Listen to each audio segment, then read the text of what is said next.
Tell me why you cry. Guilt I feel when you look at me. Did I let you down? Girl, it's in your eyes. I apologize. Dear God. Tell me what to do to get through to you. Girl, it's not the same. I know I was to blame. Tell me when will I see you smile again. All right. Why didn't No? I mean, I knew what it is. I was just letting you finish. Oh, okay. All right. Just making sure you know this time. I was clear. Praise the You Lord, just niggas. seem so committed to finishing. Listen, So I could keep going. Gonna let you. I know. I could keep going. What's going on? Man. Life is happening. Yeah, it is.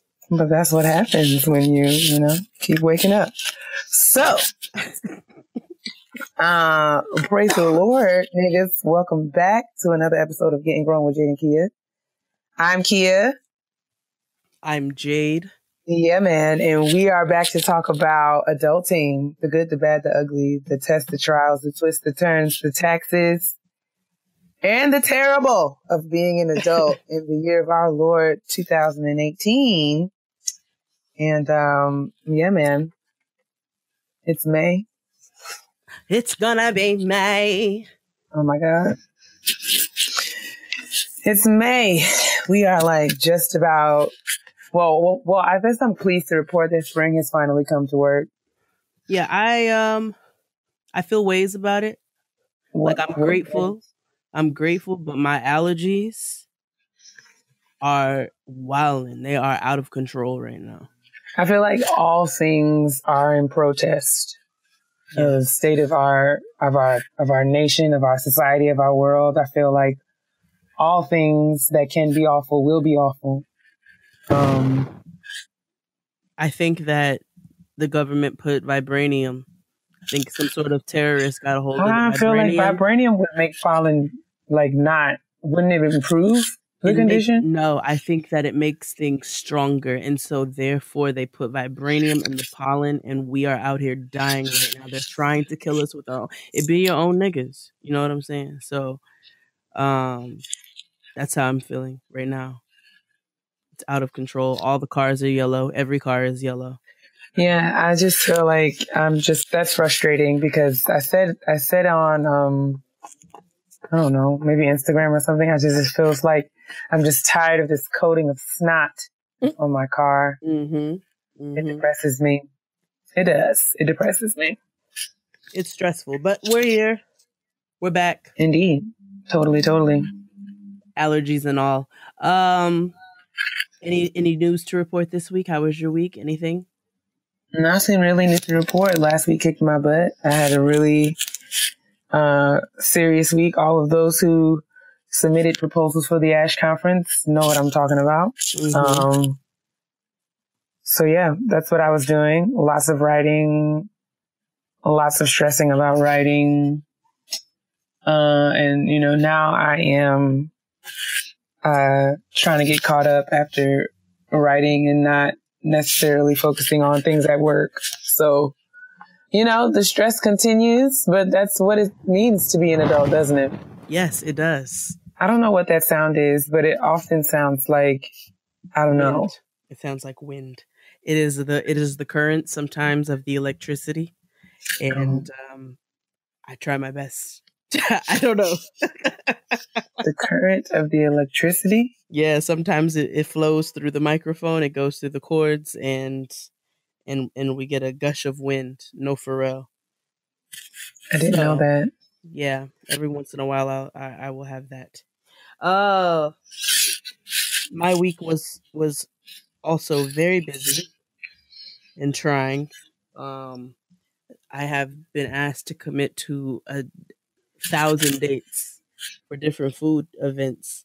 So I'm just trying to organize my life and figure it out and give responsible answers. That's what happens when you're popping. That's what happens when you ask for things and then they come to you in droves. So, but I won't complain about it. Anyway, like Kia said, we are back for another week. We have a pretty lengthy and involved episode, so I guess we should just go ahead and jump right into it. Yeah, man, let's do it. Basura time. Mm-hmm. I guess before we get to the legendary Met Gala, because there are so many outfits out there, we can knock out some of the other trash that we have for the week. Okay. Starting off with something positive, Cyntoia Brown has been granted clemency.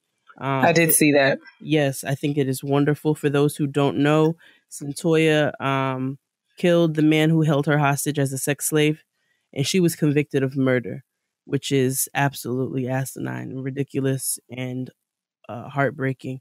And so she has just now been granted clemency, which means she has the opportunity to gain the freedom that she deserves to have. So I think that we should put our prayers and our positive thoughts out to Cyntoia while she goes through. She's already been through enough, so hopefully she will get all that she deserves to have now. Certainly. Tia had her baby. Yes, so congratulations to Tia and Corey Hardrick. They welcomed the baby girl. And then Jordin Sparks also had her baby. Yeah, she did. It was on like a red carpet like an hour later or something. Yeah, crazy. about half an hour later, she was on the red carpet, flat tummy and all. So I guess that we all need to invest in our flat tummy tea. Just uterus, just hanging all out to the bottom of her dress. God bless her. Yes, God bless her and her baby. So did you get to see some of the Met Gala outfits? I did. I saw the Met Gala outfits. I don't really know, like people to call them by name. But I tried to keep up with the tweets as they came down my timeline. I do have some faves. Yeah. The people who I don't know. Well, the Olsen Twins look like they've been running for Jesus a long time. Yeah, for a really long time. They're about as old as Auntie Cicely. I mean, honestly, they really do look like they were in school with Cicely Tyson. Somebody on the internet said they look like Willie Nelson, and I about lost every bit of like everything that I had in me. I lost it. Jesus.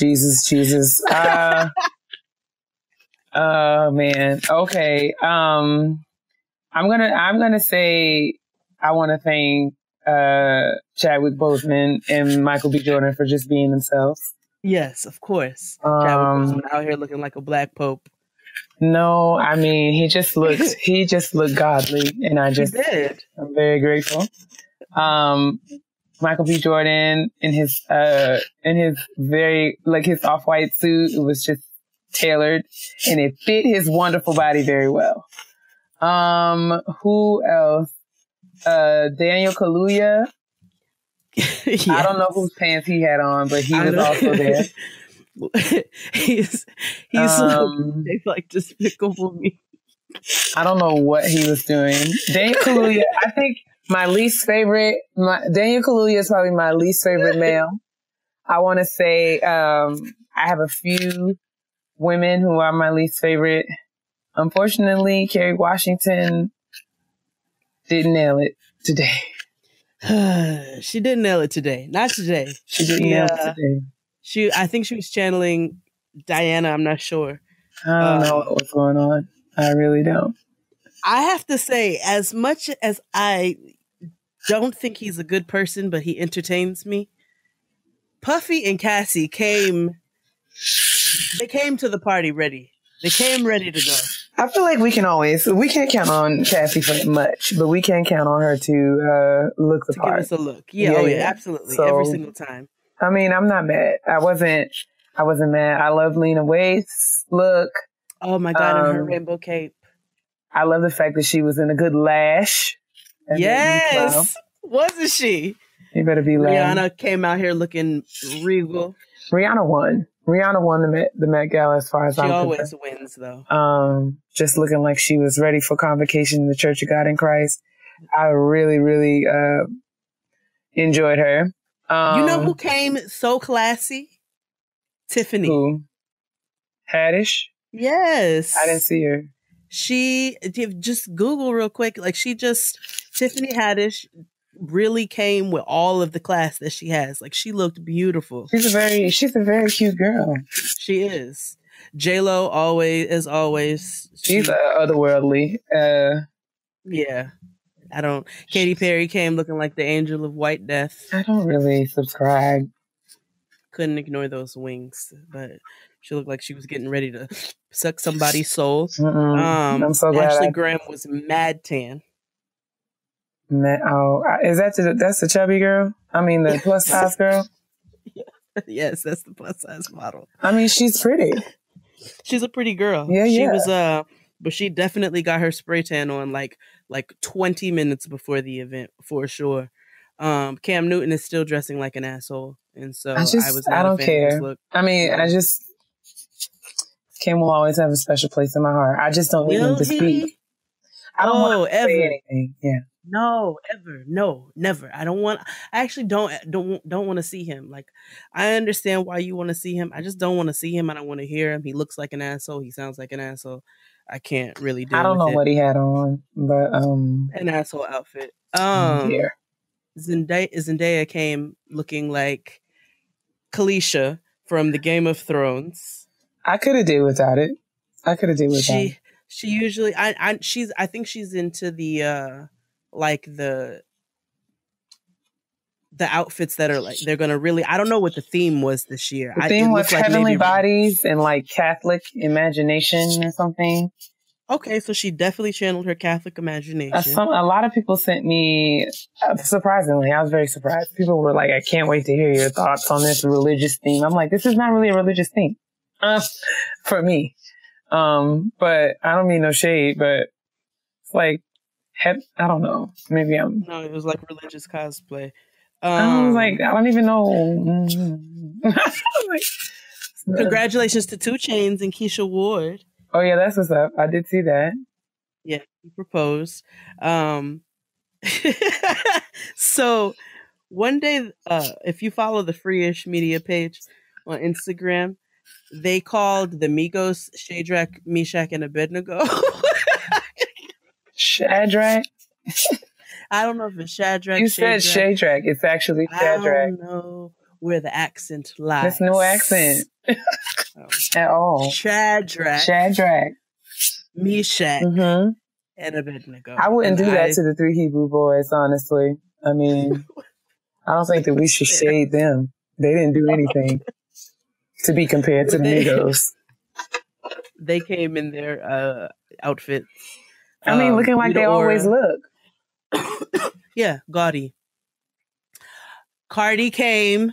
I saw Cardi. With Jeremy Scott dressed to like twinsies, looking like pregnant royalty. I did see that she and Nicki had a moment on the red carpet. Yes, Nicki Minaj was there. I mean, I guess hopefully there was an apology, but I hope so, or some love or whatever. Rita Ora is still stealing from people because she borrowed Solange's headpiece and put it on hers. I don't like. Right. Wanted to know that she's still stealing. But no, there was some looks there. Wasn't Solange she usually? Was there. I think I saw today that she was recently dropped from Rock Nation. And she talking about she felt discriminated against, and I was like, okay, sis. We don't care. We don't care. Cry your tears, girl. And let us swim in them. Have a vacation and a beach. Be along the beach and swim in your tears. We don't care. We do not care. Yeah, man. I think, Yeah. What else But was those I were going to some. say? Issa was Issa always looked looking good. Yara beautiful Shahidi as looked always. good. Yara, Tracy as Ellis Ross always, looked good. in all her pink. But I wanted to close out our trash segment. So it wasn't a lot of trash this segment, but I actually have one. Oh, what do you have? Well, it's more of kind of like a statement. I mean, it is trash. So I learned that Food and Wine magazine did a piece this weekend on the fried bologna sandwich. What? They have sort of reimagined the fried bologna. They have gentrified the fried bologna sandwich. They have fancified it a bit, put some cheese on it and put it on like some fancy sourdough bread. And they're presenting it as some culinary innovation that will be like the answers to America's problems. What? And I, for one, am angry because I'm very upset. I just feel like we can't have nothing. And they didn't even do it right because they did not cut the slits in it. It was all bubbled up. See, you have to cut the slits in the middle so that your bologna does not bubble. You gotta do it right. You can't just be out here just gentrifying the bologna sandwich without paying the proper homage to the people. Did y'all even butter the bread? Like, did you even put that? I was just so bothered. Like, by Food and Wine magazine doing a feature on the fried bologna sandwich, as if the fried bologna sandwich hasn't been, hasn't carried us over through the tough times. And I understand that some of us have arrived and we have all evolved beyond bologna. I myself have not had a fried bologna sandwich in a good 15, 20 years. But if I get hungry. But now I want one. But if I get hungry enough, I'm not saying that I'm too good. I will, however, say that, I feel ways about this misappropriation of my culture. I feel like the bologna sandwich is ours. It belongs to us. And I just don't know how I feel about, back to slavery when we didn't have nothing to eat. I mean, I just feel like there are certain things it just didn't sit well with slavery. It didn't sit well with I don't like it. I didn't like it. I don't like it. And I just wanted to share that in case someone else saw it. Gabrielle Union was at the Met Gala not looking like herself. Yeah, I saw that. Yeah. That's why I didn't put her on the list. Looks terrible as well. But she also looks like death. She looks like she's getting ready to suck somebody's soul. She has, but those are other conversations. But in other non-trash, to close out our segment in a positive manner. Okay. Did you see Tracy Ellis Ross and Michelle Obama at the United States of Women Summit? I saw pictures. I did not actually see the interview. Okay. Let's watch the interview and then talk about it next week. Yeah. Okay. I'm sorry that I was behind. I'm behind the game, but I did see it, and I was really excited to watch it. I think I have the YouTube video saved in my favorites, but I just haven't had a chance to watch it yet. No, it's been busy. So let's watch that so we can give it the proper due that it is worth. But that's the close of the trash this segment. All right. This episode. And all the trash there is. Besides, we have way too many graduates. So let's get to the getting. My sister's popping right now, like. All right, it's our favorite portion of the year. Graduation announcements. Oh, yes. No wrinkled regalia season. Team typing fast. Hashtag all that. So we're going to try to keep them brief because there are plenty. Tons so and tons. Don't hear your full email, just please know that we are just trying our best to truncate quickly and get through them as quickly as possible so that everybody can get their due. Mm-hmm. All right. Hello, Jade and Kia. My name is Kayla, and I wanted to shout out myself for graduating on May 5th, 2018 from Barry University with my Master of Clinical Social Work with a focus on psychological trauma. I'm excited to begin my work as a clinician and work with minorities that have experienced trauma. Thank you for doing the graduation announcements. It kept me motivated my last semester to finish out strong. P.S. You were right not to trust niggas named Ryan. I should have listened. Oh, yes, girl. Get your life. Congratulations, Kayla. Congratulations, Kayla. We're proud of you. The next email comes from Mercedes, who's shouting out her friend from high school, Naya. She says she wrote in last year to shout out her good friend Brooke and her baby brother Marcellus. This time she wants to shout out her good friend from high school, Nia or Nia. Hopefully I'm saying that right. She's graduating from UCLA with a master's in social work. She's watched her via Snapchat, thugging it out, trying to make it to the finish line, and she did it. Girl, I'm super proud of you. And just know that on the days you feel like no one is cheering you on, know that I am one of your biggest cheerleaders. You inspire me more than you know. Thank you, Jade and Kier, for everything y'all do. So thank you, Mercedes, for shouting out Naya. Naya, congratulations on getting your master's. Congratulations. All right. Good afternoon. I love listening to the show. I'd like to send a graduation shout out to one of my best friends, Dr. Jennifer Okpala. She graduated with her Doctor of Medicine degree on May 5th. She will start her family medicine residency in June. I'm so proud of her. She's the epitome of Black girl magic. Sincerely, Natalie. Thank you so much, Natalie, for writing in. And congratulations, Dr. Akpala. We know that you are going to be doing big things out here. Yeah, man. Congratulations, sis. The next email comes from Lakita. Lakita says, hey, Jade and Kia, y'all are my favorite aunties. She just graduated from Western Michigan University with a bachelor's degree in family studies. She graduated on April 28th. So congratulations to you, Lakita. We're proud of you, sis. Yes. Congratulations, Lakita. All right. So the next one comes from Samantha. She said, on to the graduation announcement. I have 3 friends who are graduating from Southern Adventist University, where I graduated from as well. On May 6th, HD is graduating with a bachelor's in psychology. Elise is graduating with a bachelor's in math. And Cheryl is graduating with her nursing degree. All 3 of these ladies have persevered through many trials and tribulations throughout their college experience. And I cannot wait to cheer them on at graduation, no matter what they say about not cheering about individual people. So congratulations to the graduates, Elise, HD, and Cheryl. And thank you so much, Samantha, for writing in. Absolutely. That's amazing.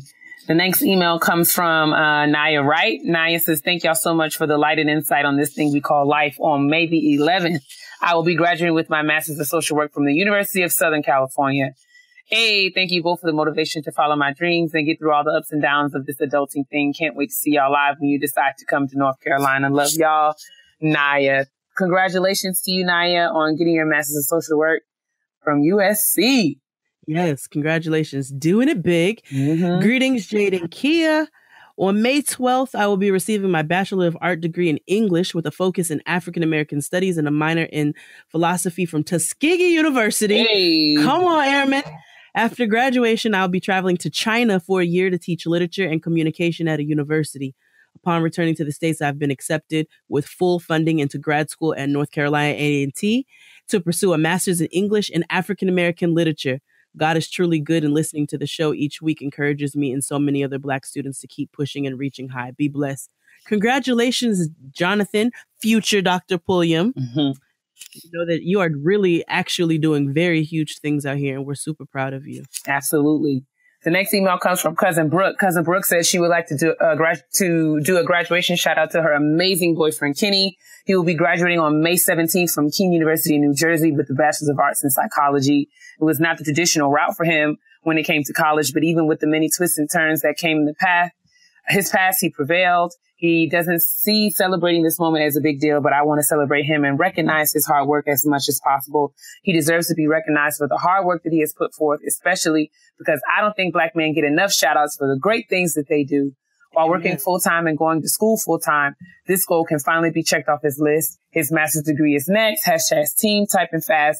And also, Cousin Brooke wanted to give herself a mini shout out because after graduating with her Master's of Arts in Counseling and Higher Education, she will be taking the journey to start law school in the fall at FAMU. She's asked to keep her in her prayers, and we are for the #TeamTypingFast couple trying to make their way. Shout out to you, Cousin Brooke, and to your boyfriend Kenny. Shout out to y'all. Congratulations, guys. It looks like we might need to take a trip down to FAMU because I know we are getting a lot of love from there. What's up, fam? Good afternoon, morning, or evening, Jade and Kia. Let's all the niggas praise his name. Yes. My name is Christopher. I'd like to send a graduation shout out to my cousin Angela, who will graduate on Saturday, May 5th from Miles College with her bachelor's degree in accounting. Angela is such an inspiration to me because 7 years ago, she lost her then 18-year-old son to brain cancer. Okay. We are so sorry, Angela. Our condolences. It was hard for all of us, but she decided to go back to school and finish her degree while also working a full-time job to support her youngest son, who, side note, will be graduating Monday the 7th from Auburn University. Yes, mother and son graduating the same weekend. So Angela, I love you. Keep shining light. Eric is smiling down on you and so proud of both you and Quinn. Love, Christopher. Thank you so much, Christopher, for highlighting Angela. Angela, congratulations. You're doing amazing things in spite of all that you've dealt with. And congratulations also to your son, who is graduating as well. Absolutely. Quinn. Absolutely. I love it. I love it. I love it. The next email comes from Billy Castle. Billy says, over the course of the past year, she and two of her now good girlfriends have each completed PhDs at the University of Louisville. They were brought together through a graduate student organization which supports underrepresented graduate students, but it brought us so much more. First is Dr. Jaleesa Clark, who graduates in May 2017 with a PhD in sociology and is currently a faculty member at Fayetteville State University. I, Dr. Billy Castle, graduated in August of 2017 with a PhD in public health and is currently a postdoc at the University of Louisville. Rounding out the crew of Black Girl Awesomeness that took over the University of Louisville, graduating Friday, May the 12th, is Dr. Kirsten Eccles, who will be starting as an assistant professor at the University of Pittsburgh in the fall.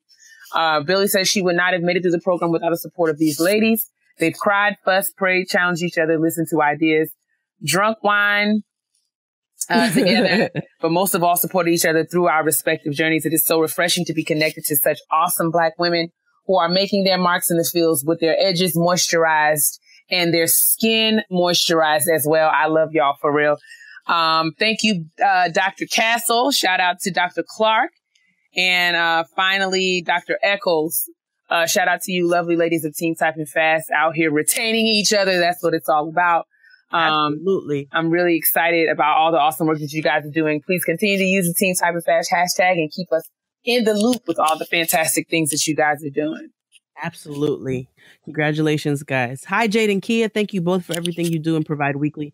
My name's Chanel. I'd like to shout out some of my very best friends that are graduating on May 5th or graduated by the time you read this. Right. They've worked extremely hard and deserved all good things that have come and is coming to them. Love y'all for real. From Albany State, Quentin Matthews, a BA in psychology, Bruce Colvin II, Master of Public Administration, Nicolette Williams, Master of Business Administration, and Jatori Daniel, Master of Business Administration. From FAMU, Asia Love Cook, Doctor of Pharmacy. Thanks for doing these shout outs.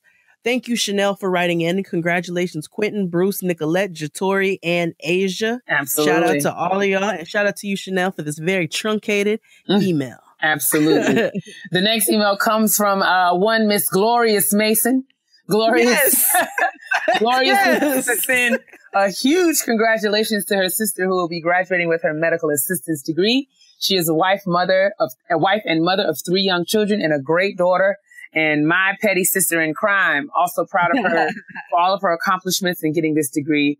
Also, last May, she wanted to congratulate her cousins Rachel Bing, who got her Master's of Education in Higher Education, and also Victoria Iwora, sorry if I'm saying that wrong, who got a Master's in Analytics. And last but not least, Glorious would like to pat herself on the back and give herself a You Go Girl for graduating with her Master's in Business Administration. She also included wonderful pictures of everyone in their regalia, and all of their robes and clothing are pressed and without wrinkles. So shout out to all of you. Yes. Congratulations for all of your hard work. And I'm so excited to continue to hear about all the great things that you guys are going to be doing. All of the glorious things. Absolutely. All right. Our next one comes from Crystal. Praise the Lord, niggas. Praise him. 10 years ago, I received my Bachelor of Arts in Journalism. And she worked in some public relations. She hated it. The Lord delivered her. Yes, indeed. And she followed the path God seemed to clearly lay out for her. She went to school to become a licensed vocational nurse, LVN. 5 years later, here I am becoming an RN. Your podcast got me through this strenuous program as I listened on my way to work, school, and clinical, placing myself at the kitchen table with you. Right on. She is a proud member of Team Typing Fast. So we want to give a huge shout out to Crystal. Thank you so much for supporting us in the podcast, and congratulations to you. Yes, and she included some super cute pictures of herself. Yes. In her strobes. Absolutely. Congratulations to you, Crystal. The next email comes from Van Harris, who wants to say, hey, Jen and Kia, first want to say praise the Lord, niggas, because he is truly worthy of all the praise. Indeed he is. Hey. Van Harris, as of May 5th, will be graduating with a Bachelor's of Arts in Behavioral Studies with an emphasis in psychology. Especially proud of this accomplishment because at one point I didn't think it would actually happen.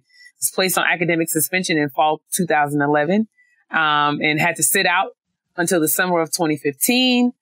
And during that time, I would often feel like I never would make it out of dead-end jobs and feelings of being lost. Now that I have reached the end of my undergraduate career, I plan to further travel down this TeamTypingFast road with the plans to start an online MBA program just 2 days after graduation. I truly feel that now living my life to the fullest potential, and I'm truly grateful that God has given me this second chance. Thanks for the constant encouragement with your podcast through the many papers and the times where I wanted to give up. You both are truly heaven sent. Thank you, Van. I really, really, really am proud of you for sticking it out through the obstacle. Van. Yeah, man. Through every obstacle and challenge, everything that was set up in your way to distract you from what you're doing. I'm really proud of you for persevering and for persisting to complete your degree. And welcome, man. TeamTypingFast is we out here. Keep us in the loop as you continue to progress through your MBA program. In full effect. Greetings and salutations, praise the Lord, niggas. I would like to give a special shout out to my little brother, Joshua Malone. He's graduating Saturday, May 12th from Louisiana State University with his bachelor's in interdisciplinary studies with a concentration in psychology, sociology, and Spanish. He plans to get his master's degree this fall in criminal justice, joining the Master's Degree Club with his two older sisters, Tina and Alexis. So proud of you, Josh. Hashtag no wrinkle regalia. Hashtag TeamTypingFast. Hashtag Black Boy Joy. P.S. Jordin Kia, I love y'all's podcast. Thank you for writing in, Alexis, and congratulations, baby brother Joshua. Absolutely. Keep shining. The next email comes from Candace. Candace says, praise the Lord, niggas. I'm writing to give a special shout out to my cousin, a very hardworking and fantastic young woman by the name of Ashley Roberts. Ashley started by getting not one, but 2 degrees during her undergraduate studies at the University of Memphis. One is a BA in English, specifically African-American literature, and the other is a BA in African-American studies. She then hopped on over to the University of South Carolina for her master's in higher education administration. And just yesterday, she finished making those pages clap after successfully defending her PhD at St. Louis University with distinction. Her studies and research at SOU are also in higher education with a specific focus on HBCU administration. Ashley is the first person in our family to receive a doctorate degree, and we could not be more proud of her dedication, accomplishments, and the bright future we know she has in store for her. She is truly our ancestors' wildest dream come true. Ashley was also recently awarded with the Community Leadership Award from the St. Louis chapter of Alpha Phi Alpha Fraternity. And because I know y'all love a good dress or outfit, she also included pictures of Ashley's dress because she did that. Yes, she did. Hashtag TeamTypingFast. Hashtag FirstGenDocs. Hashtag Team Fancy Dresses. Shout out to Candace, and shout out to you, Dr. Ashley Roberts. And yeah, man, hit me up because HBC administration, I'm working on something in that arena. So yeah, keep us posted and let us know what you're doing on TeamTypingFast because we want to keep in touch with you, sis. Hey, Jordin Kia, I just want to say I love the podcast. You guys give me something to listen to on the way to work and back home and even during the day. I wanted to do a major shout out to my little cousin Paris, always trying my best to shout out all the Black-owned businesses. His clothing brand is called Rage, the brand. And the meaning of Rage is rise and grind every day. Please make sure you guys go check out his clothing line and support. You can also find his clothing on IG at Rage the Brand. Also, he's graduating with his bachelor's from Morgan State University on May 19th. Hashtag TeamTypingFast. We out here. So congratulations to you, Paris. And make sure you guys support him on Instagram at Rage the Brand. Love it. The next email comes from Sean Upshaw, who wanted to thank, we gave Dr. I think this is Dr. Upshaw from last week. He thanked us for the shout out last week. It brought all the smiles and joy to him, and he appreciated it. And he wanted to shout out other colleagues in his department who successfully defended their dissertations there at Howard University as well. So huge shout out to Alyssa Valentine, who passed with distinction. Jean-Louis Tangbeb also passed with distinction. Terry Marsh, PhD, Shirley Williams, PhD, and Bander Karmi, PhD. Shout out to all of these brilliant individuals, and many congratulations to you all on completing your doctoral degrees. I'm super proud of you. TeamTypingFast is out here. You hear me? Like for sure. All the way. Hey, Felicia. Hey, Kia, Jade. Hey, Fifi. I hope your snacks are plentiful and your skin is popping. That's it. All the time. Thank you for that. That means a lot to me. That was sincere. I want to share some graduation announcements of some awesome Black women who are getting degrees at various levels of higher education, because you know we love higher education over here, especially Kia. Yeah, I listed them below in list form as not to make this super long. So here's a big shout out to Dr. Tiffany Wiggins, who graduated from Old Dominion University in December with her PhD in higher education.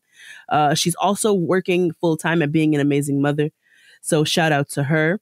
Sierra Crocker and Crystal Rawls. Sierra and Crystal both graduated from Old Dominion University this past weekend with their master's degrees in higher education. They were both my advisees and exceptional young women. Sierra also won the Outstanding Graduate Scholarship Award for the Higher Education Department at ODU. And then Pierce Bellamy. Pierce is graduating from Hampton University with her BA in psychology with the Leadership Studies minor.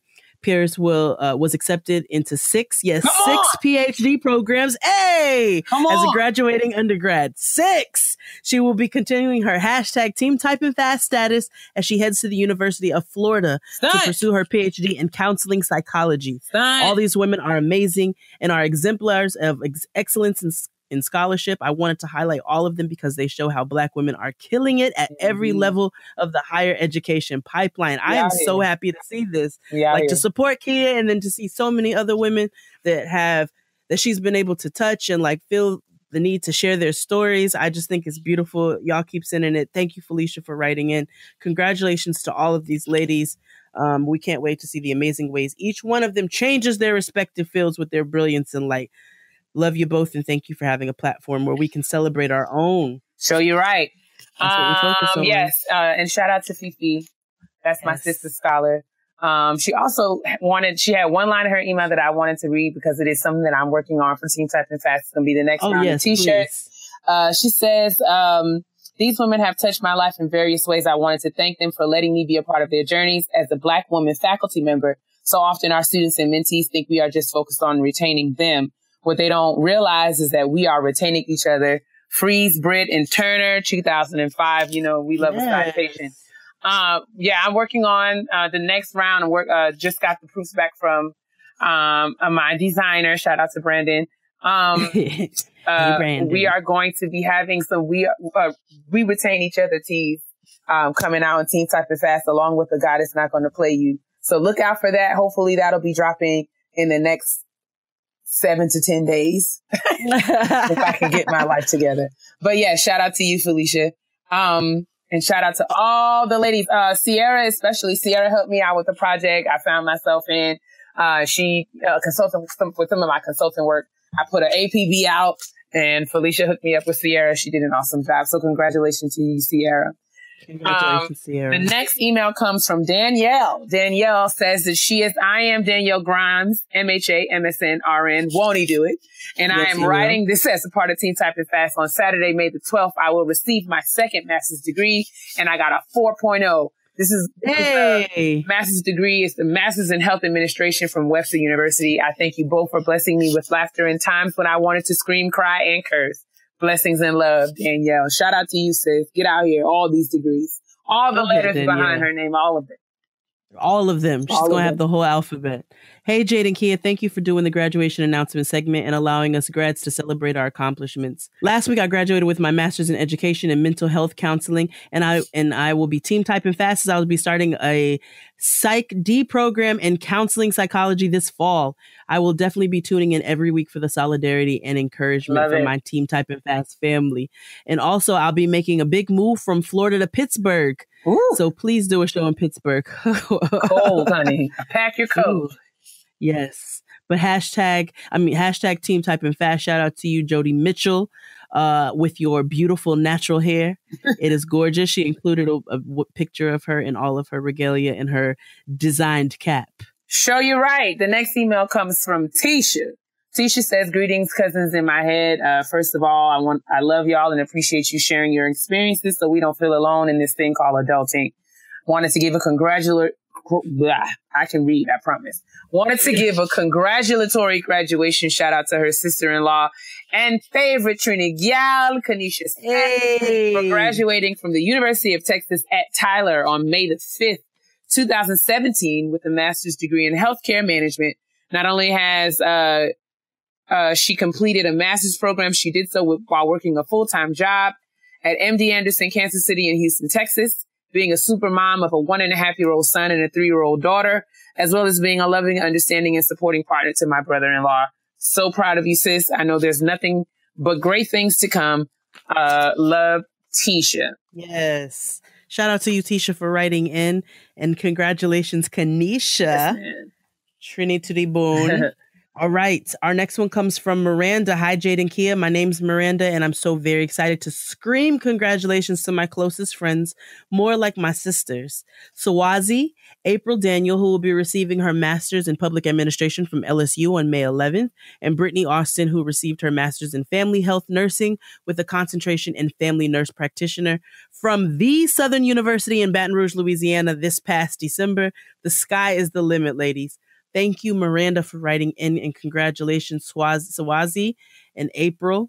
You guys are out here doing it. I love to see the Black girls rocking. Show you right. The next email comes from Michelle Coleman, who wants to give a shout out to her beautiful daughter, Maya, who will be graduating from high school next Thursday, May 17th from Northeast High School. She's a student in the Information Technology Academy program, and I'm surprised and excited since she accomplished this goal in just 3 years versus 4. Oh my goodness. She's graduating in her junior year with honors with a GPA of 3.7. As a single mother, she has exceeded my expectations in her academic accomplishments. Maya's next chapter is to attend Barry University in Miami, Florida to study mass communications in the spring of 2019. Michelle, I saw your question, and I will try my best to get you some resources as best I can. But if I don't, just send me a tweet or something. Okay, sis? Congratulations to Maya. Congratulations, Maya, and congratulations to you, Mom, for doing that all by yourself. Shit, for real, for real. Hey, Jade and Kia. Hey, Kia and Jade. I was worried I'd never be able to get a shout out. I graduated in August. So as you can see, it was too late for June shout outs, but too early for December ones. Anyhow, I wanted to give myself a shout out as I graduated from the University of Cincinnati with my master's of science and marketing at 22 years old. Show out. I sometimes wondered if I was doing the right thing because it seemed everyone else around me was just living their best life. After the long sleepless nights, many tears, and weekends full of work that never seemed to end, I'm so glad to have the opportunity to leave work at work. By the way, I love the show. It's the only podcast I can listen to without getting bored and quietly cackling at my desk in an office full of white people. Last thing, when is the Team Typing Fast merch going to be available so I can have my coins in order? It's available, sis. It's there, Tyra. Hey, you can get it right now, sis. Right now, you can get yourself a black Team Typing Fast shirt, a white Team Typing Fast shirt. You can get it centered. You can get it to the side with a pocket. Like, there's options out here. Lots of options. Well, hopefully, like I said, we're going to get some more to you, hopefully, in the next couple of weeks. But yeah, shout out to you, sis. And for those who have been asking about the Getting Grown and Praise the Lord nigga shirts, again, those are coming very, very soon. Key and I are getting our lives together. Mm-hmm. They are coming together. They are coming to you soon. Yeah, man. The next shout out comes from Heather Taylor. Wanted to send a graduation shout out to her little sister Nandi. On Thursday, she is graduating from Georgia State with a Bachelor of Science in Psychology. My little sister is a special young woman seeking to make her impact on the world by helping others to develop positive relationships. She has always challenged the expectations of the world and sought to pave her own path, no matter how difficult the road appeared. I've always been her cheerleader, and this will always be the place of pride for me as her big sister. Thanks for including the pictures, Heather, and thank you so much. Major shout outs. I'm sorry. Major shout outs to your sister, Nandi. Yes. All right. And then our last one of the Holy day. God, we made it. Praise the Lord, niggas.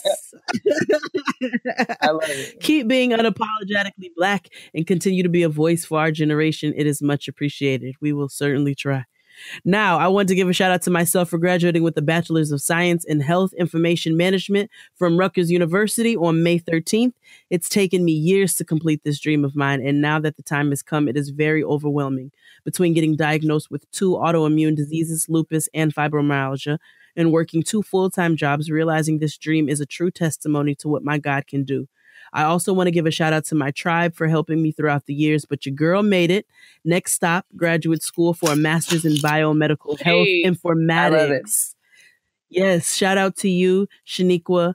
And she included some super cute pictures of her. She better pose on them. Pose, everything. Pose on them. My girl did a rap squat. You got a rap squat in your regalia. That's just the only way. Shout out to you, Shaniqua.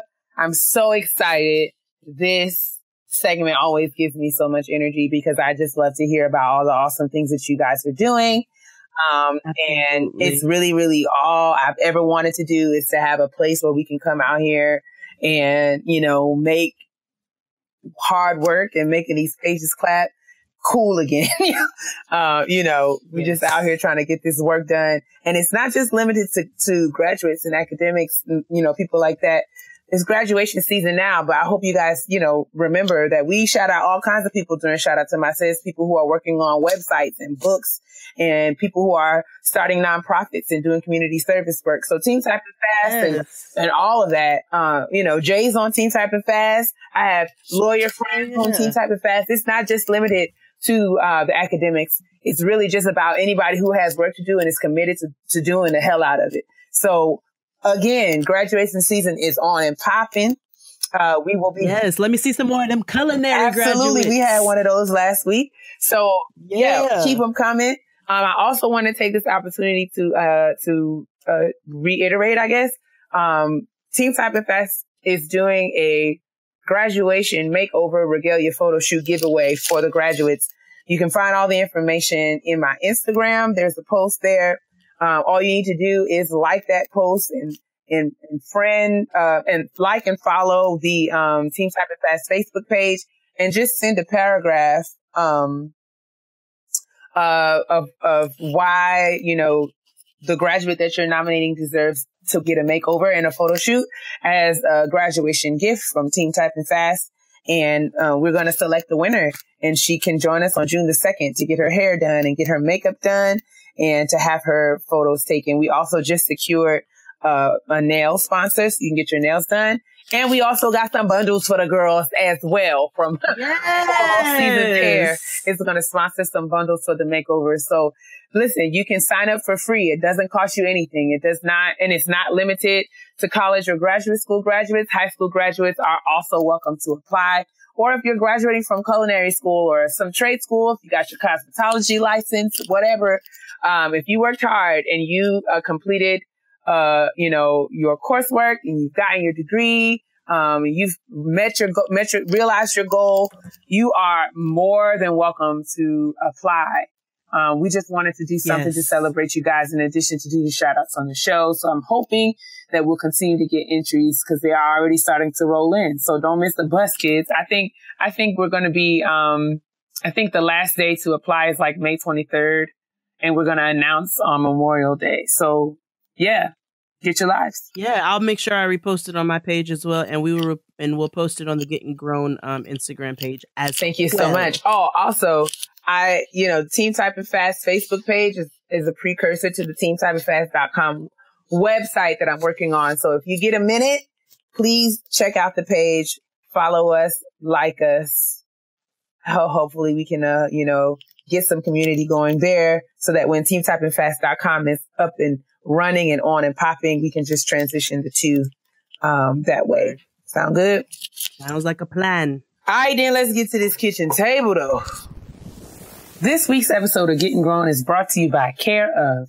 Even when you try to maintain a healthy diet, it can be hard to get all the nutrients your body needs for long-term health. Care Of is a monthly subscription vitamin service made from effective quality ingredients that are personally tailored to your exact needs. Their fun online quiz, which asks about your diet, health goals, and lifestyle choices, makes it really easy to figure out what vitamins and supplements you specifically need in just a few minutes. No more worrying about replacing multiple bottles when you run out because your subscription box includes 30-day supply of individually wrapped packets for easy grab and go, all for about 20% less than similar brands at local drug and health food stores. I love Care of because the quiz was super simple. They gave me everything I need, and literally I grabbed the pack of vitamins. I'm able to take them throughout the day. I have the turmeric. I have tons of stuff that makes my body feel good. So for 25% off your first month of personalized Care of vitamins, visit takecareof.com and enter the code GROWN. That's takecareof.com and code GROWN for 25% off your first month of personalized vitamins. All right, let's get to this kitchen table, man. It's time. We've got things to discuss. We've got business to attend to. It's time for us to get into the book club for this month. As promised, we are going to be talking about An American Marriage by Tyree Jones, the book that snatched my edges about 6 weeks ago when I completed it, and my head is still reeling as I was getting prepared to talk about it this week. And it seems like all of us have quite a bit to say because I tweeted a little bit earlier today about, just kind of announcing that this is what we're going to be talking about. And several of you chimed in, giving us some talking points and questions and points of discussion. So I'm excited to get into the book. For those of you who don't know, An American Marriage is a story, of a couple that is navigating their relationship after the husband is wrongfully incarcerated. And, he was incarcerated and wrongfully imprisoned, I think, for 5 years. And the couple is navigating what that's like to experience that kind of trauma and how it affects or affected their marriage or relationship, as to not, totally spoil it. So yeah. What were your initial thoughts of the book, sis? Well, I seem to I was doing some research too, beforehand, but, one thing that I that really stood out to me, that I noticed stood out to a lot of people, is that I didn't walk away feeling really I hated anybody, or that I loved anybody, Like, I just felt like there were no villains, but there were no heroes either. That is fascinating because I honestly could fight just about each character in this book. Well, I mean, it's just one of them things where it's like you could literally, there's no favorite character. I didn't have one favorite character in the entire book. Man, I didn't have one favorite character either. I just kind of hated them all. They were all problematic in their own right. They all had, but I think if I had to pick one who I hated the most, it would have to be Celestial. She was annoying. I would have to be Celestial because she was passive. She was annoying. She was very passive. And I don't feel like she operated in her power as a woman. No, but she acted as if she operated in her power as a woman. Yes, indeed. And that was annoying to me because she carried herself with this kind of like air of, I don't know the word that I'm looking for. She gave me like, bouge. Like she kind of, she gave me a little like, I'm all that. Yeah. Which is, I can get behind confidence. I'm not at all. I think everybody should have it. So I'm not saying that she shouldn't have had it, but I just felt like she carried herself as if she had it together and she was so strong and secure. But when it came down to making real decisions and opening her mouth and using her words like an adult, she cowered. All the time. She did. At least for me.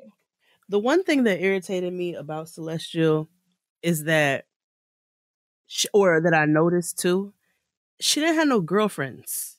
Mm-mm. She didn't have any girlfriends. And that, I thought that spoke kind of volumes about how she operated and who she was. She really didn't. She had one friend in the beginning when she was like, she mentioned, I don't know if it was really a friend, but she mentioned working in the restaurant when she was in graduate school, and there was another girl there. But you're right. She really did not have any she didn't speak of any kind of like girlfriend-friend relationships. She had a male best friend named Andre. Yeah. And that's one of the things we'll get into because, you know, that whole like male best friend, I don't know. Someone raised a question on Twitter as to, you know, how appropriate it is to have a boyfriend to have a best friend of the opposite gender when you're married and how, you know, what that's like.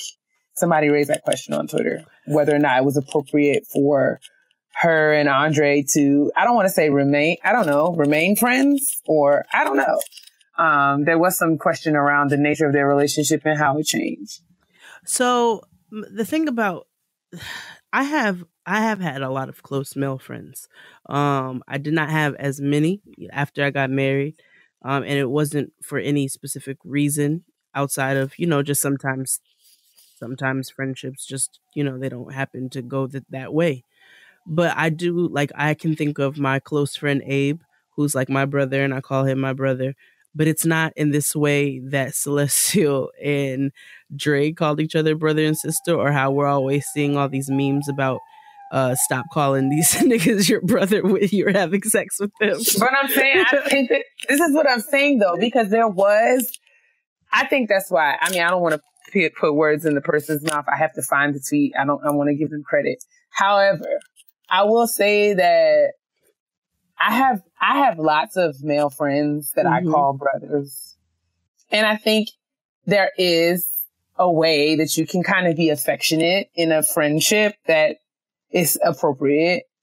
But, you know. Absolutely. Andre and Celestial like slept in the bed together. And I mean. Yo, it was like mad boundaries being crossed. So like, okay, so Abe, I'm going to keep using Abe as an example. Abe, when he would come into town, because we never lived in the same place, he would spend the night at my house, but I would sleep in my bed. He would sleep on my couch. You know what I'm saying? Like, we never ever shared a bed. We never, you know, there are certain lines and boundaries that are just there when you don't have that type of energy. And it's like, no, things like that are never. And now Abe is married and I'm married, and we operate in a place of respect where, you know, I have incorporated Abe into my life with my partner. He's incorporated me into his life with his wife. And we, you know, we can hang out as a foursome. Not saying that always happens that way, but that's how it happened for us. And it's a true brother sister relationship that where we've never, I never was walking around in Abe's college shirt. You know what I'm saying? Sleeping in his bed, and like, it's never been anything like that. So from the minute that from when she first started, when I first read about Andre, I was like, and have been for years. But yeah, but I don't know. Okay, I feel like we kind of jumped in. You want to just let's scale back and talk about, I guess I'll ask a question, right? Managing relationships when life happens. In this case, it's wrongful incarceration, which unfortunately is a reality in the Black community. So like, given the history of like systemic racism and like the history and legacy of, you know, systemic oppression in our country and the prison industrial complex, did that color your read of the story? Did it make you perceive or relate to any of the characters in any specific way? Probably. I think it allowed me, because let's not. I know. I don't want to jump. I know you keep jumping into things, so I don't want to jump into it too much. But I don't want to excuse the fact that Roy had some real fuckboy behavior. You know what I'm saying? Some real problematic fuckboy behavior. But I think the problem with mass incarceration and wrongful incarceration. I told you guys about a documentary that's airing on HBO and Vice called Raised in the System that I'm going to continue to advocate for, because it's such a problem in this country. And we know that it targets our Black and brown boys. So I think because of my sympathy to that and my empathy with that situation and my passion with that, it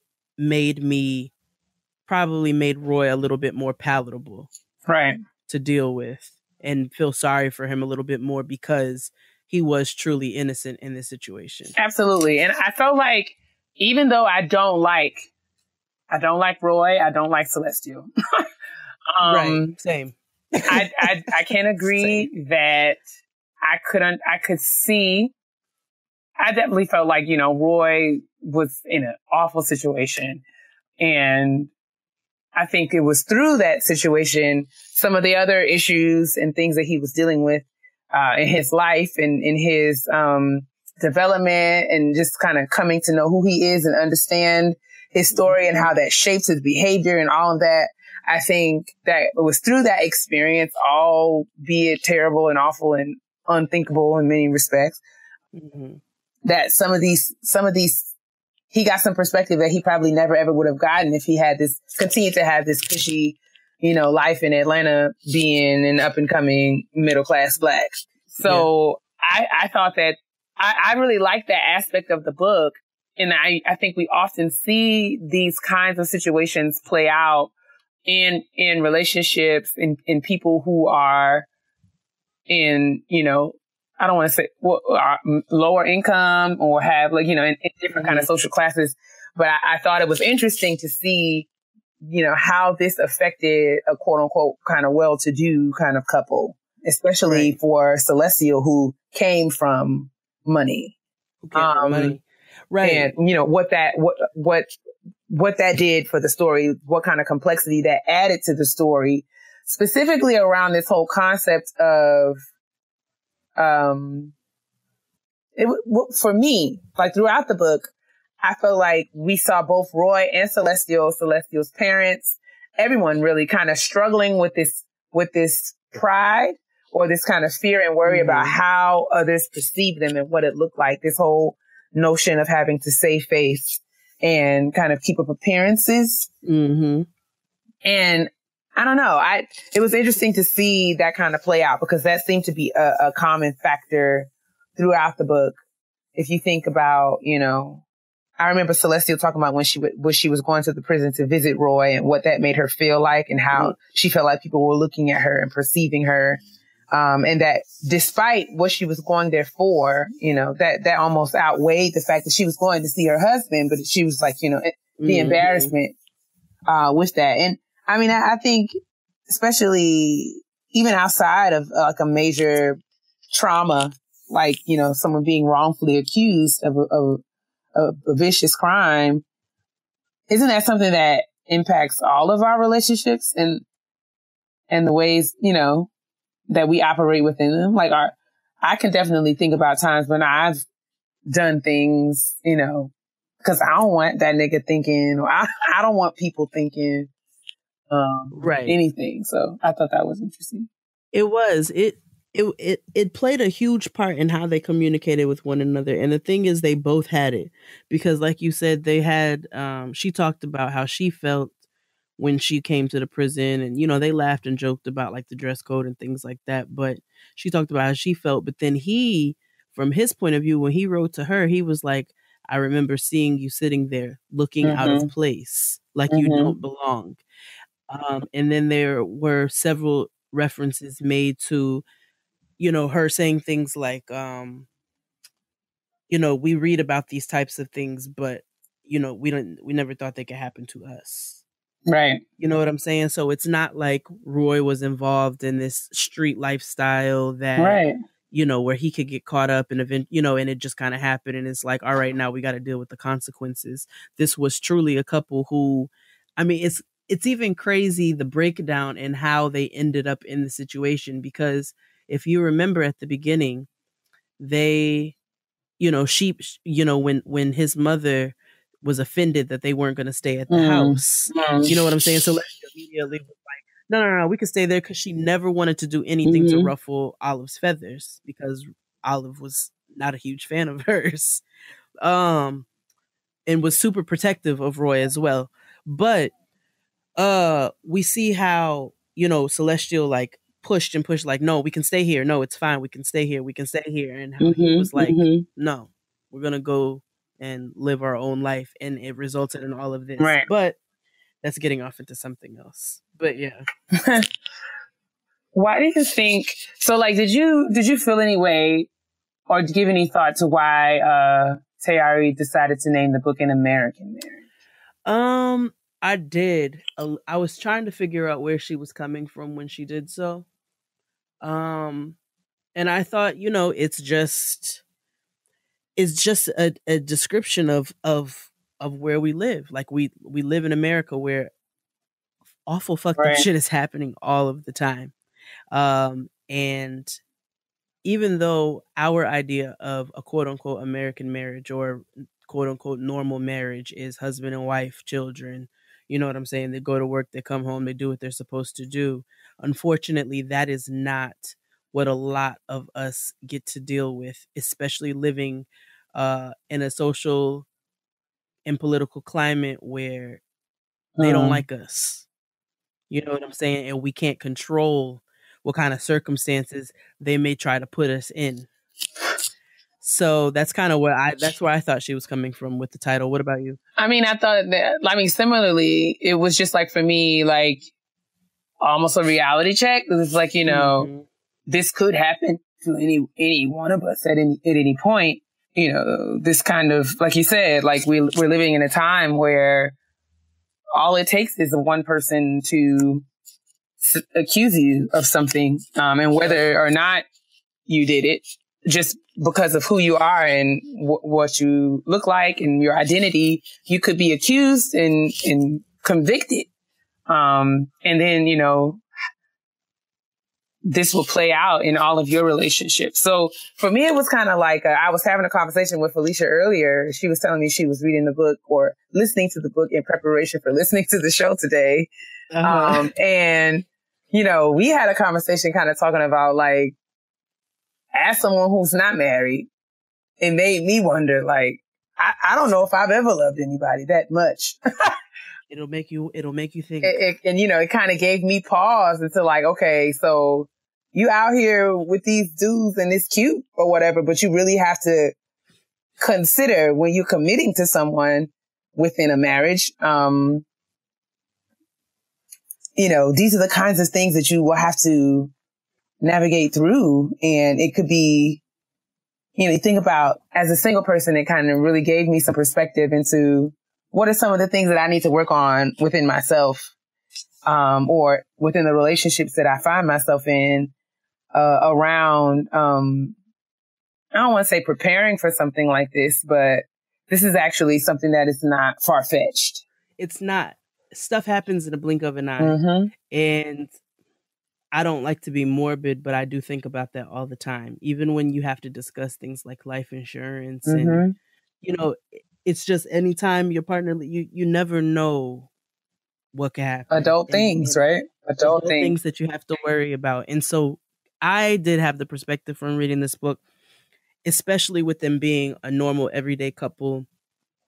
She's pursuing her passions and her arts. I was like, well, that doesn't sound far off. And you know what I'm saying? Like it made me stop and think. And I'm like, this could happen to me as well. Like this could happen to us. And she said a lot of things. And I think that's one reason why I didn't end up really actually hating everybody. Like I didn't love them, but I didn't hate them because they said things that we would say as well. Like I remember her telling the story about how they had she was writing a letter to Roy, and she said that they had the speaker who was wrongly incarcerated speak alongside his accuser, because I guess they both got saved or whatever. And she spoke about that, and she was like, I wish I could remember the things that he was saying at the time. We're just college students trying to figure out like why they have somebody like that coming to speak to us. She's like, and now look at the situation that we're in. And so it's things like that where, we go about our everyday lives, and you have to prepare for things to happen, but then at the same time, you're still living your life. And so when things like this do happen, nobody can be prepared for it. Right.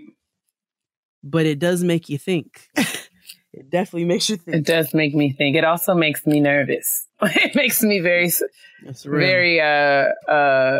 scared or hesitant. It's like you can't like rush into things. It made me think of like the work that's necessary before commitment.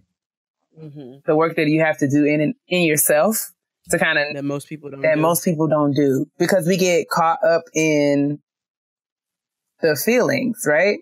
Mm-hmm. And we kind of just let those kind of just take us off into places without really giving thought to what some of the implications of those choices might be. And I know that sounds so like cliche, but I don't know, man. I think that there has to be some balance in how we come to these decisions, right? So like how much of it is a heart thing and how much of it is a head thing. Because one of the things that became so clear, it was like clearer and clearer to me, is this notion of like, so for me, the story is about love and fidelity and faithfulness. Mm-hmm. But I get this feeling throughout the book that all the characters are not operating from a place of desire all the time. Like they're not, Yeah. but it's more from like, of this place of like duty. Like we do I was thinking things the same because thing. we should, this sense of obligation. And I get that. And I think that really resonated with me, because it made me think of like in dating, you're often told that you can't, like when we're younger, when we're 23, we have these lists of things that we really want in a dude. And, you know, he's got to have all of these qualities and characteristics. And as you get older, your list continues to get smaller and smaller. And I feel like I've had conversations with older women who have said things like, you know, at some point you just say, this is a good man. Like, and waited to exhale. This is a good man, Savannah. This is a good man. And it made me think of like, how much is it? Like, am I doing this because I really want to, or am I doing this because I feel like I should based on the circumstances? Because I felt like there was so much of that throughout the book. Everyone kind of operating from like, this is the right thing to do. Right. Even when that thing, that quote unquote right thing, is in conflict with what I'm feeling. Because Celestial she never gave me a full place of sincerity. I always felt like she was not, like all her cards were never on the table. There was always a disconnect. There was always a disconnect there. And I thought it was just me, but I was like, why is there this tone? It's like the things that she's saying them as if she is a robot. Like she's saying that, and I'm not saying that I don't think that she meant them, because I do think that she loved Roy, but like I do think it was out of a place of duty, and a place of, this is what I'm supposed to be doing. And even though she pretended to come off as this feminist who had her own, you know, I do this and I do that, and, you know, I'm doing this for myself and blah, blah, blah, blah, blah, I still always felt a tone of duty and like there was like a lack of some sort of connect there. And I think, to answer your question, just being in a relationship, being a good man is a huge plus. Let's not, like, it's important, because fuck niggas are a problem. Like they are a disease. You know what I'm saying? It's an epidemic and it's a disease. So to have a good man, like, that is a huge component. But to also have that true love and sincerity and that true desire to want to be there and be with that person and do things with that person, that is also a huge component. And both of those play a very equal and real part in a successful relationship. Totally. And because I'm like, if the desire is not there, I have been in a relationship where the desire is not there the way that, you know, the way that I see it now. And I'm able to go back in retrospect and be like, yo, that's not where it was at. You know what I'm saying? Like where I'm at is where I feel like I'm supposed to be, because I want to be with this person. But it also helps that this person is a good man, is a good person. So, and does what he's supposed to do. And I think both of those play a very real and equal part in a relationship. I think one of the I don't want to say favorite quotes, because again, every time I felt like I rolled my eyes after every Celestial chapter, I was just like, like, but one of the things that she said, actually she quoted something that her mother said. So I thought that was really interesting too, because when we learn more about how her mother and father got together, I feel like that also added another layer. But she said her mother said, love is the enemy of sound judgment. And occasionally this is in service of the good. So, so essentially, like, so it was just like, okay. So I don't know. It just goes back to that whole like compromise thing, right? So it's like, not compromise really, but just kind of like the balance, right? So letting your heart lead versus letting your mind lead. But I often feel like whatever decision you make, you're going to have to live with the consequences of it. So it's almost like, it's between a rock and a hard place, honestly. Like, it's between a rock and a hard place. And I know there's so many quotes out there about, you know, including the Bible, about the heart being deceptive and this, that, and the third. But I'm like, well, then why do we feel with it? Then why, what, you know, why is it so huge? Why is it such I don't think that that's necessarily a bad thing. I just think that there needs to be some common sense that comes into play along with loving somebody. And understanding, like you said, that there are always going to be consequences to actions, no matter what you choose to do. And I think it's super boring to just live by a life where you're just, everything just has to, you know, we are doing exactly what we are supposed to be doing, because there's no passion. There's no passion there. But also, I don't know. I just feel like there's so much risk. And that's what scares me to death, because there's so much risk. And I think that that's what, like I said, it's just like, oh my God, like that's it's like, as someone who is dealing with and working through her own control issues, right? I feel like there is such a big part of me where that uncertainty and that unknown drives me bananas, because it's like you have to have a level of trust there, not only in your partner, but in yourself. And that I just feel like that's just so much pressure. So I like to keep my head engaged. I like to keep my head engaged, because I feel like then that's like the checks and balance system for my heart.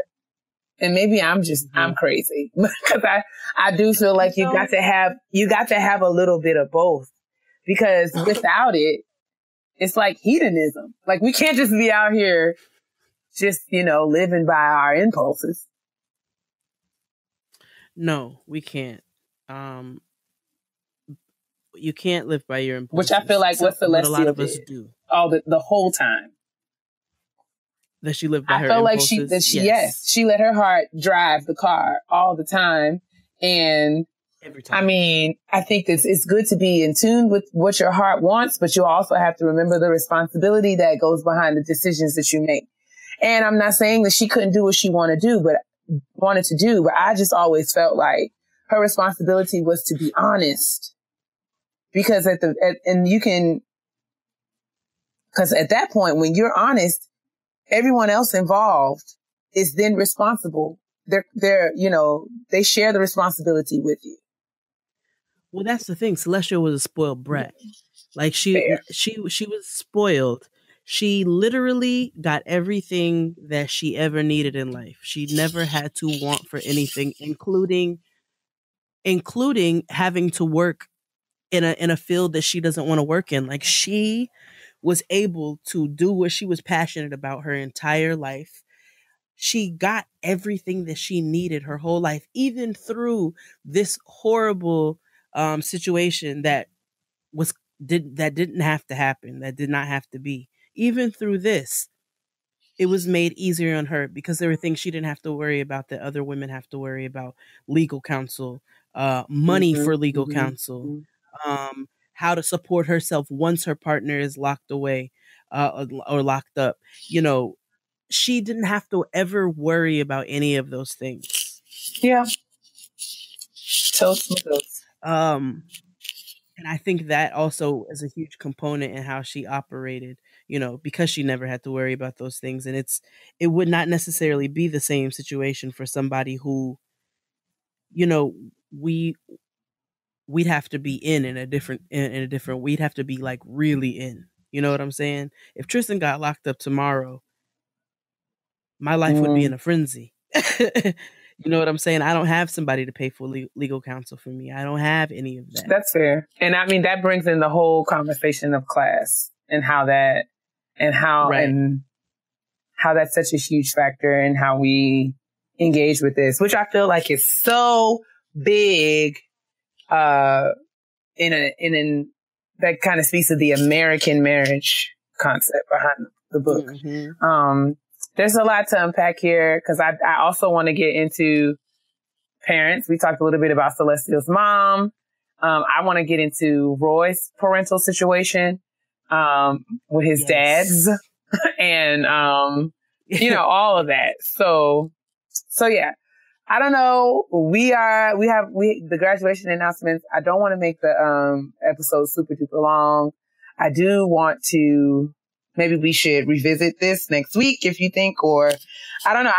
I want you guys to weigh in. I know that the book club episodes, we're still navigating and learning how to do them efficiently and make the conversation, like how can we present it in a way that makes the most sense for all listeners.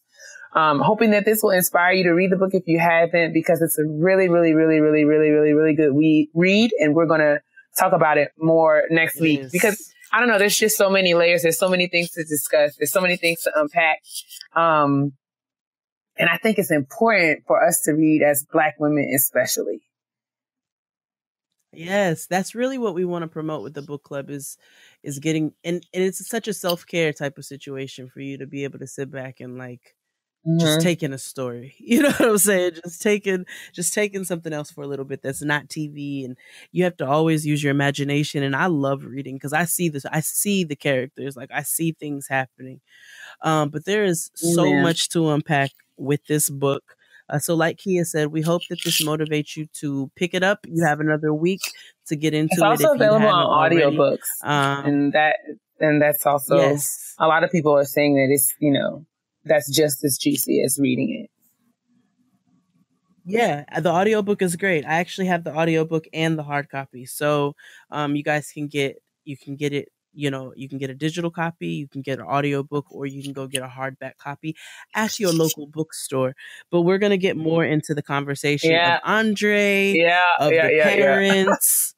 We're going to get into more of that next week for sure, because there's a lot to talk about. So yeah, hopefully weigh in.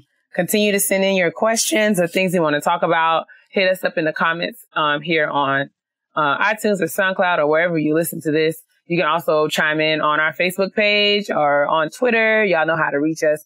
So yeah, let's get into American Marriage. Shout out to Miss Tayari Jones. So many people, I guess, have been mentioning her or adding her in their tweets about the book for the Getting Grown Book Club. I got a DM from her.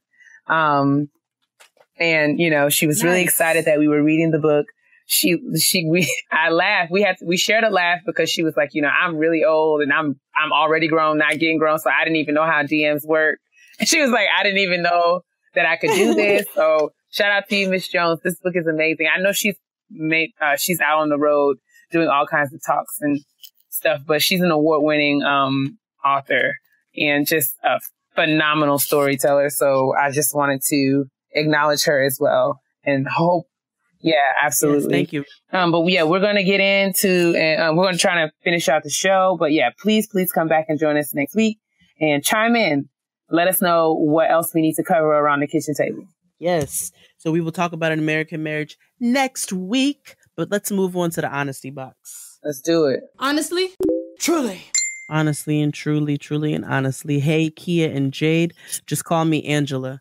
I'm so disturbed. Okay. I hope I can even get this letter typed. Oh, Jesus. Oh, bless your heart. In 2010, I was newly divorced and I was in a new city without a dime to my name. My children and I were living in a homeless shelter for about a year when a coworker of mine invited me to her brother's birthday party. Reluctantly, I went. I met this Ghanaian man whose first words to me were, "I see us spending the rest of our lives together." I told him that I just left crazy and I didn't have time to entertain foolishness. Long story short, eventually we started talking. About 3 months in, to just casual conversations on the phone and a few dates, he found out that I lived in the shelter. He immediately went into action. This man brought me a car, gave me money for a place, furniture, and food, all in 1 month. To say he looked out would be an understatement. As I continued to get on my feet, I found that he was undocumented. I asked him what were his plans, and he talked about wanting to join the army and later become a police officer. A short time after that, I sat him down and told him that one hand washed the other. And because he helped me, I wanted to help him. So I asked him if he wanted to have a contract marriage. He said yes, but he loved me from the moment he saw me and wanted this to be for real. I told him that I wasn't ready for that kind of commitment, but we can give it 2 years and see how things go. If it works out, cool. If not, no love lost. So mid 2011, we got married. Now, more than that, a few days after Christmas, he up and said he was going to visit his family. He didn't ask how I felt about it nor if I wanted to go, but I didn't trip. He called a few days later saying that his family wasn't going to let him come back. I was like, what do you mean not let you? He kept saying it jokingly, and I was seriously telling him that's nothing to play about and that he needed to tell me exactly when he'd return. He never did say, and every time he'd call, he'd say that they wouldn't let him come home. Meanwhile, I had a woman checking for me at the job. I wasn't feeding into her at first, but after all of this, I was like, he is out there doing him. I'm about to do me. No love lost. Needless to say, he came back and found out about my girlfriend and was genuinely hurt. I told him that he was playing with my feelings and I wasn't waiting around for him to get his shit together. I also told him that he could leave and hit me up in 2 years' time to sign the divorce papers and go in peace. He begged and pleaded with me for us to give this marriage an honest try. I told him that if he wasn't going to be able to forgive me for seeing a woman, to forget it. He said that he was able to move past that. So now here we are 7 years later, and he tells me that he wants out because he's got trust issues and that he never got over seeing a woman all those years, got over me seeing a woman all those years ago. Mind you, in all that time, there hadn't been any other affairs. Not one in my DMs, nothing. But he has trust issues. He told me that and up and left to London for 2 months, came home and is now gone again. Now I'm writing to you all, wondering how I can put my life together. The pieces of my heart are shattered into pieces so small I can't even see them. 7 years of what I thought were happy years, no major arguments, no real money issues, nothing out of the normal day-to-day living and building with my life partner.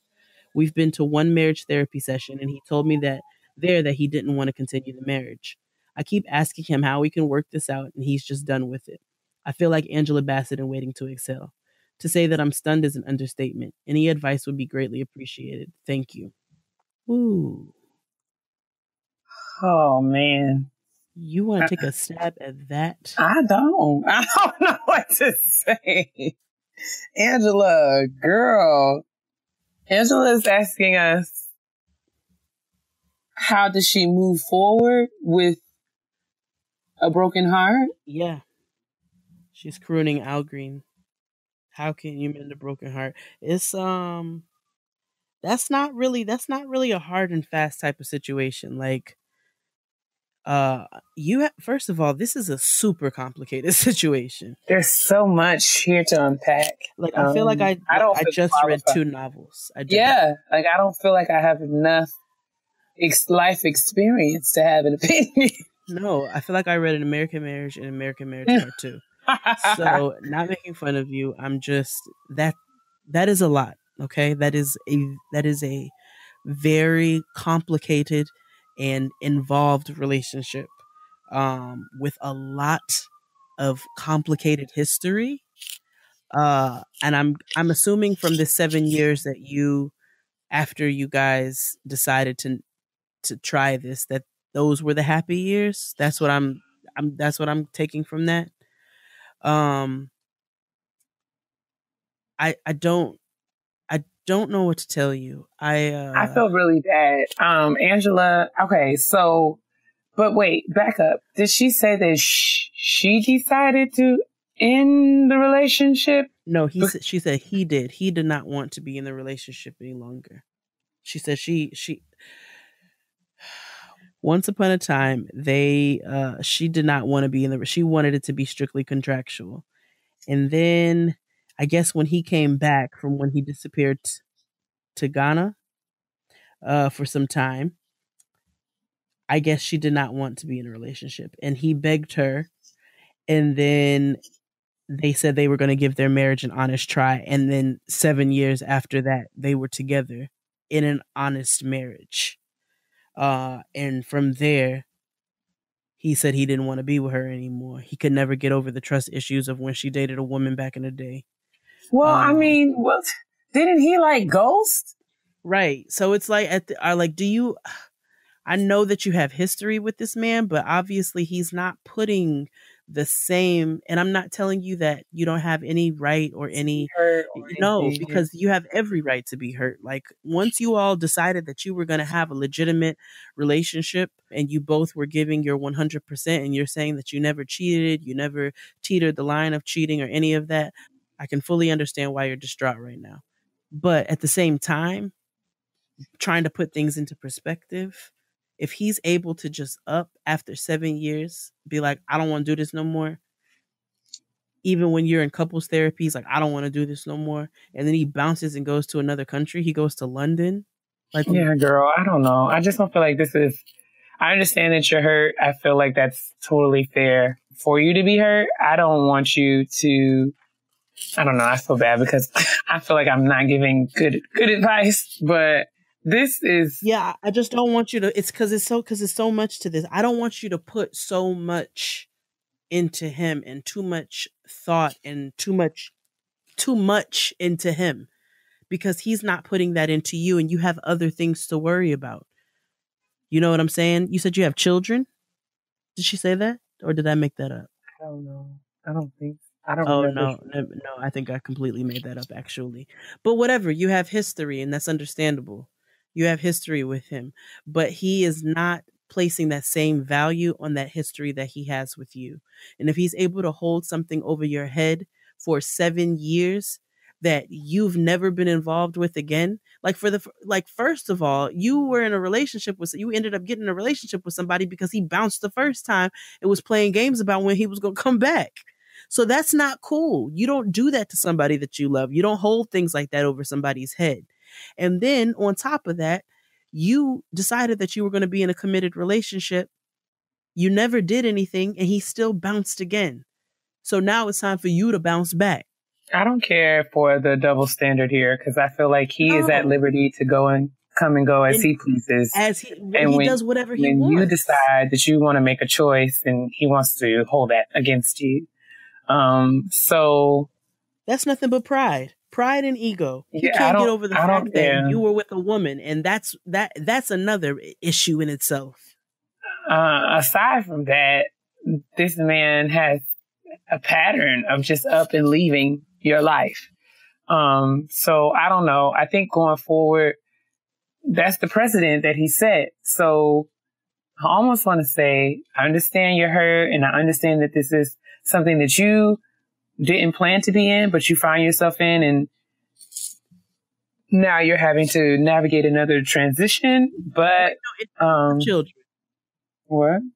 He does have children. Yeah, so that's another thing. You gotta offer some kind of stability for your kids. You know what I'm saying? They've already had, because you talked about living in a shelter and I know those are things that you can't control, but with them already having some unstable circumstances that have happened in their lives, they need a level of stability. And so therefore you can't allow somebody like that to have control of your life, because then it's going to run and control the lives of your children and the outcome with them. So you've got to bounce back, if not even just for yourself, for them as well. You know what I'm saying? So sorry, Angela. I don't know how helpful this was or is. Mm-mm. But yeah, I tried. We hope you find some kind of peace. If anything, we hope you find some kind of peace in all of this that's going on, and find some kind of stability in all of this that's going on, because that's a lot. Absolutely. We'll be praying for you, sis. Let's move on to the petty peeves, because that is heavy. And I want to be very responsible of the things I say to my sister, because everybody know I can be real petty. P-E to the T-T-Y, honey. All right, it's time to put your petty on parade, and my petty is on the ready. All right. I just want to say this. I'm not going to be before you long. I don't understand bicyclists and why they don't have I feel like there should be separate streets for people who ride bicycles. Agreed. And I'm bothered by the gall and the audacity of most people who ride bikes, especially during the morning commute. Because you would think that they have four wheels the way that they just be in the street. I mean, It just baffles me every day. Like every single day it baffles me. And I said aloud, and I said, if I ever go to jail, I do believe it will be for vehicular manslaughter, because I visualize those bicycles. I said, I was talking to my best friend on the phone when I was leaving work today, because one of the traffic lights were out. So like, the yellow light was blinking. Oh no. So, in those cases, the stoplight, it's like a stop sign. So it's like a four-way stop, right? Right. And, the cars are all abiding by that rule.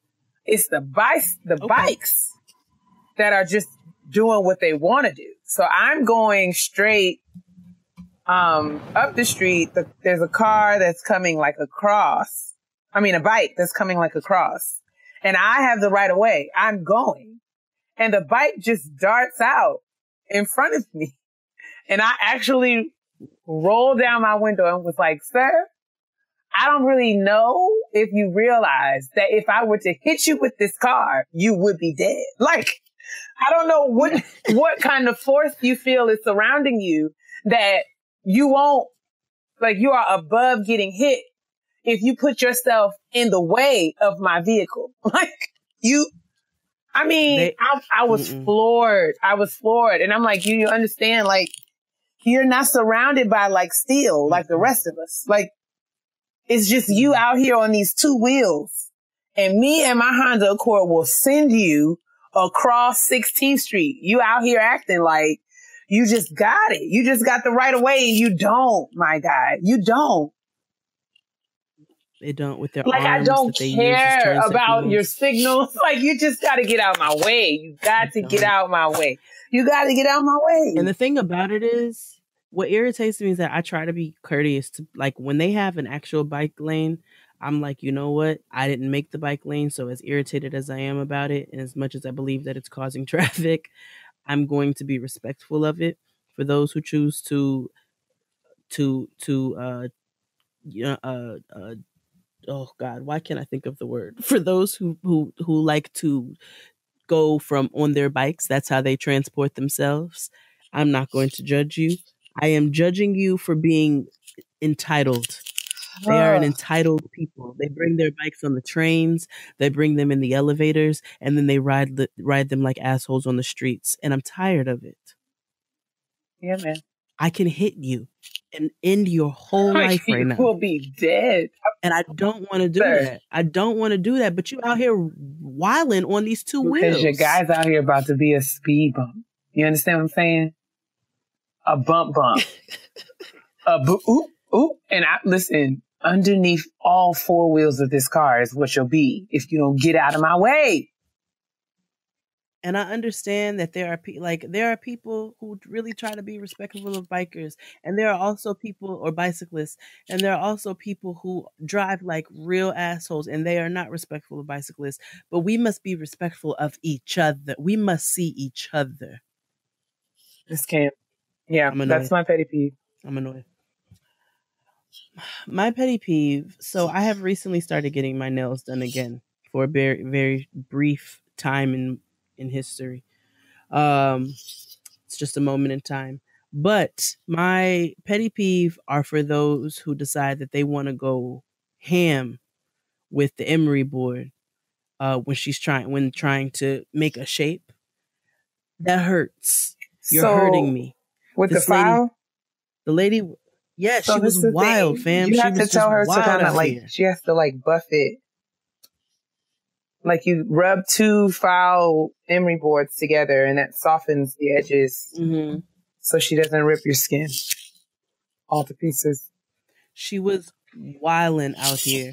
I fucked up my thumb. She was just out here living real reckless with the emery board. And so I just want the ladies in the nail shop to please, please, please be mindful of being gentle when dealing with people's hands.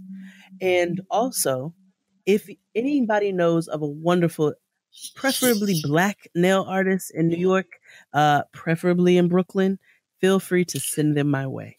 Yeah, man, I'm on a mission. I made a commitment this year to have an all black girl squad. So I now have, a black woman esthetician. I have a black woman hairstylist. I have a black woman nail tech. I also have a black woman eyebrow specialist, a black woman barber, a waxist. You got to have the right people on your squad. And we know Absolutely. each other. You know what I'm saying? And we know what we need. So I have a black OBGYN. I have a black dentist. I have a black dermatologist. Mm-hmm. I am looking for a black nail artist. So if you know somebody in the Brooklyn area or in the New York City area, please feel free to shout them out. But that is another episode of Getting Grown. Thank you for listening. We know that our energy is lower this week. Again, part of adulting is just being tired, and we had a lot to cover, but we're super excited to continue the conversation about An American Marriage next week. I know I am, because it's such a good read, and I really, really want as many people to get into it as possible. Fantastic. Yes, ladies. Yes, gents. Yes, cats. Yes, dogs. Yes, cheeseburgers and fries. We are so excited to, hang out with you guys again this week. And we're looking forward to next week's conversation. And we're excited to read all of the comments and tweets and feedback that you guys are going to give us so we can keep the conversation about American marriage going. That's it, sis, right? That's it. So in the meantime, drink your water. Mind your business and moisturize. Why? Because your black will crack if it is dry. Correct. Bye. Goodbye.